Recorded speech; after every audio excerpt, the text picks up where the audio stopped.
তাকে মামুন মামুন বলা হচ্ছে, তুই করে বলা হচ্ছে, কত বড় স্পর্ধা। একজন আল্লামা মামুনুল হক একদিনে তৈরি হয় না, এর ভার বোঝেন আপনারা। আমরা মিডিয়াতে দেখেছি একজন জনপ্রতিনিধি যিনি অত্যন্ত সভ্য ফ্যামিলির ছেলে, শিক্ষিত ছেলে, তিনি আরেকজন প্রতিনিধিকে তুই তোকারি করেন। এটা কোন ধরনের? আপনারা পেরেছেন সেটা কন্ট্রোল করতে? একজন আল্লামা মামুনুল হক একদিনে তৈরি হয় না, এর ভার বোঝেন আপনারা। তাকে মামুন মামুন বলা হচ্ছে, তুই করে বলা হচ্ছে, কত বড় স্পর্ধা। আমি স্টার বলতে দিচ্ছে না বলে আমি বলছি, আমার ক্ষোভ রয়েছে, বলতে দিতে হবে, আমাকে বলতে দিতে হবে।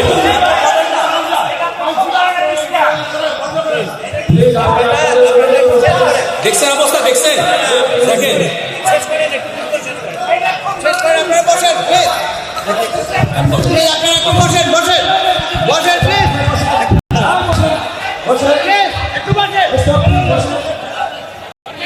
আপনি ভাই প্লিজ একটু শেষ করেন, শেষ করেন, শেষ করেন, শেষ করেন।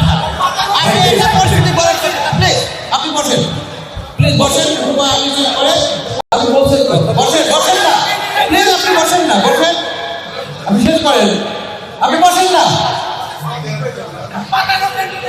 প্লিজ, আপনারা বসেন, শেষ করতে দেন আমাদের, বসেন আপনারা, প্লিজ বসেন, আমাদের প্রার্থী আছে, প্লিজ প্লিজ আপনারা বসেন, প্লিজ আপনারা বসেন, বসেন।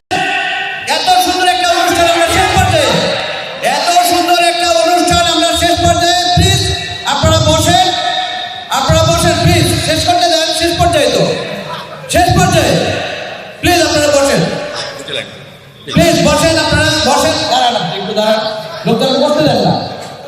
আপনার বক্তব্য তো আমরা শুনেছি, পেপারের যিনি আসছে সেটাও দেখেছে, আমরা শুনেছি, দয়া করে আপনি শেষ করে দেন, শেষ করে আমি ধন্যবাদ দিয়ে শেষ করে দেন, দয়া করে ধন্যবাদ দিয়ে শেষ করে দেন। বলছি সবার শেষ করেছি, শেষ কথা। আমাদের এখানে আমি সহ 9 জন প্রার্থী হয়েছে। আমি ববি হাসান ভাই হয়েছেন এখানে, সম্মানিত ববি হাসান ভাই, আমি তাকে পছন্দ করি। মামুনুল ভাই রয়েছে, মিজান ভাই রয়েছেন, আমি সবার নাম বলতে পারছি, মনিয়া আছে।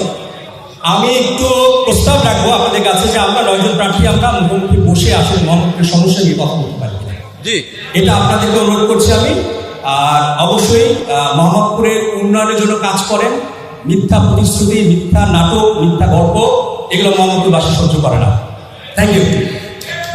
যে পর্যায়ে আমরা শেষ পর্যায়ে আমাদের প্রোগ্রাম, আমরা এখানে ডায়াসে এসে আপনার প্রতিশ্রুতিটা আপনি বলবেন। এখানে এমন কোনো আমরা বক্তব্য দিব না যাতে যে আমাদের এখানে পরিস্থিতি উত্তপ্ত হয়ে যায়। আমরা এখানে সৌহার্দ্যপূর্ণ একটা পরিবেশে শুরু করেছি, আশা করি সৌহার্দ্যপূর্ণ পরিবেশে আমরা শেষ করতে চাই। আপনারা যদি মনে করেন আমাদেরকে ছাড়াও আপনারা 9 জন প্রার্থী আলাদা বসে কথা বলতে পারেন, সেটা আরও ভালো।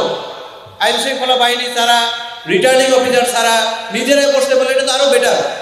এটা আপনাদের জন্য ভালো, আমাদের জন্য ভালো, ইলেকশন কমিশনের জন্য ভালো, দেশের জন্য ভালো। এ পর্যায়ে